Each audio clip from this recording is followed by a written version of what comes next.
What is going on, you guys? Welcome back to Dead Metal Media. I am your host, Dead Metal. Hey, do me a favor before we jump into today's review. If you could please completely kill the like and subscribe button. It really boosts me up in the algorithm. Leave me a comment below. I mean, I'm probably not going to respond, but I promise you it helps out the channel. I appreciate it so much. And let's dig in to today's review. Massive shout out to the publisher for hooking me up with a review code. Today we have the Dark Pictures Anthology House of Ashes.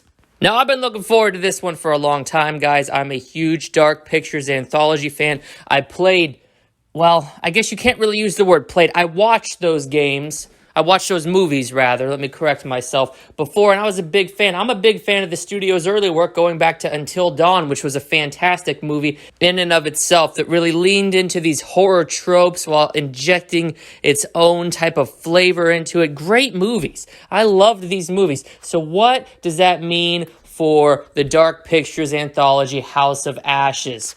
Well, I can tell you right now, without a doubt, that if you're a Dark Pictures Anthology fan, not only are you a brain-dead buffoon who spends his or her money on movies masquerading as games, but you're a fucking social reject who spends their spare time not even playing good games. There's thousands of good games. I've done tons of recommendations, but instead you're choosing trash, dilapidated filth, like the Dark Pictures Anthology. I mean, my God, you know what this sounds like? I don't know if you guys are old enough to remember fanfiction.net, but this sounds like the edgy fan fiction a 13-year-old emo boy who spent his entire middle school career getting shoved into lockers would write as part of an alternate ending to some badass movie that he didn't think was dark enough. The Dark Pictures Anthology. Who they got writing this trash over there? Bunch of fucking teenagers who are trying and failing at attempting being deep. What a goddamn joke. But you want to move on to the gameplay. Let's rate the gameplay.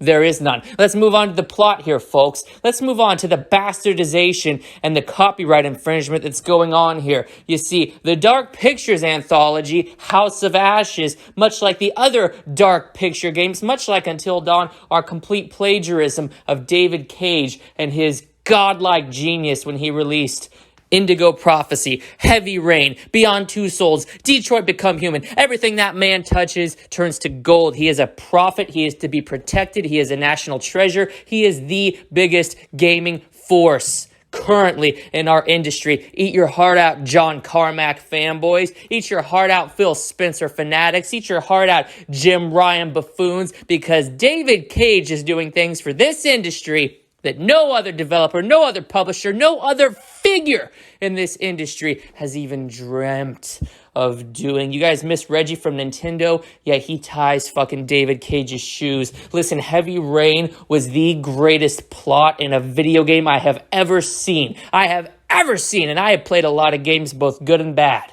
I have seen a lot of plots, both predictable and unpredictable. Heavy Rain struck every balance. Beyond Two Souls told a very dark, harrowing, and personal tale. Detroit Become Human is the perfect game to spread awareness for real issues. Tackling what it means to be human, where your rights end, where another person's life truly begins. Sentient consciousness. It's perfect. That game is video game perfection. And yet, with every major success, you get the pale, poor man's version, the imitator, the great value brand, the shit that belongs at the bottom of the bargain bin, right? I mean, let's be honest, for every behemoth like Call of Duty, there's the inferior Battlefield, the game that wishes it could soar to the sights of the most successful in the genre, but it knows its wings just don't have the span to get it anywhere near where it needs to. Just like with every masterpiece like Splitgate, there's a Halo Infinite clamoring for the crown that, spoiler, not a prediction, will fail. It's the same reason that when you look at trash like Resident Evil 4, it's abundantly clear that it ripped off significantly better games like Cold Fear and Dead Space. These games are mockeries of the entire video game landscape. And that is exactly what the Dark Pictures Anthology is to these narrative-driven experiences. They're not games. They're narrative-driven, interactive, immersive experiences.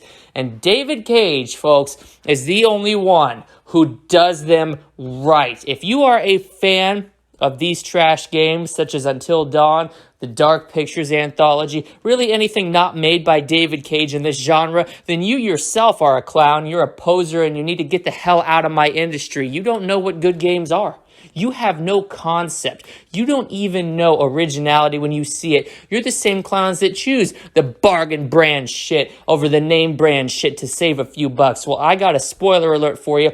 It doesn't matter how much you try to convince yourself in your mind that you're enjoying that food, that you're enjoying that product just as much as you would if you would have ponied up a little extra dough and just paid full price for the name brand. You're lying to yourself.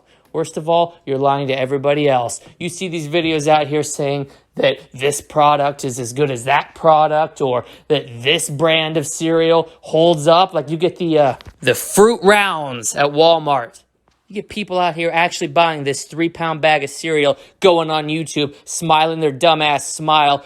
Hey guys, this is just as good as Fruit Loops. No, it's not. No, it's not. You know from the moment it hits your mouth that what you're experiencing is 20 to 40% as good, and you only would have had to have paid a couple extra dollars to get the true experience. Now, you fucking idiots think. Extrapolate that out to video games. You are paying for a game.